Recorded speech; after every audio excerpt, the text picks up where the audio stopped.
অবশ্যই বলবো, কারণ প্রতিটা কাজের জন্য মানুষকে যখন সামনের দিকে এগিয়ে যেতে হয় তখন মানুষকে প্রত্যেকটা ব্যাপারে তার ইনসেনটিভের প্রয়োজন হয়। ইনসেনটিভ ছাড়া আসলে কোনো মানুষ তার তার সেই ধরনের আর্জ সে ফিল করে না।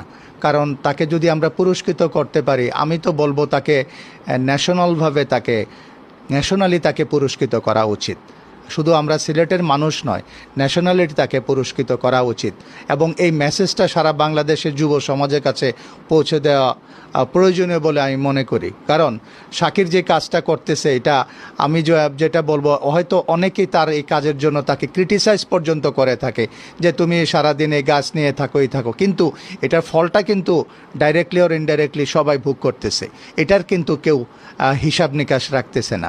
তো আমার মনে হয় অবশ্যই তাকে পুরস্কৃত করা উচিত। প্রথমে আমরা সিলেটবাসীর পক্ষ থেকে বিশেষ করে মানে মেয়র মহোদয় আছেন সেখানে, সিলেট সিটি কর্পোরেশনের, উনি নিশ্চয়ই দেখছেন যে ওনার শহরে বিভিন্ন জায়গাতে সেভাবে বৃক্ষরোপণ করা হয়েছে।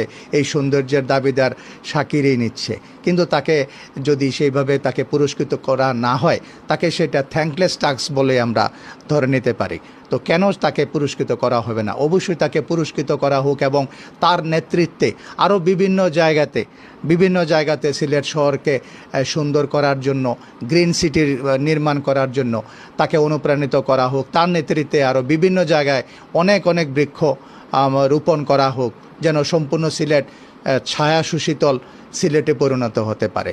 চারা নিয়ে যায় বিভিন্ন প্রতিষ্ঠান, বিভিন্ন ডিভাইডার বা রাস্তার সাইডে চারা রোপণ করে। আমরা এখান থেকে মোটামুটি সরকারি ন্যায্য মূল্যে চারা বিক্রি করে থাকি এবং উনি এখান থেকে এটা নিয়ে থাকে। এটা মনে করছি এটা পরিবেশের জন্য, দেশের জন্য ভালো একটা ভূমিকা।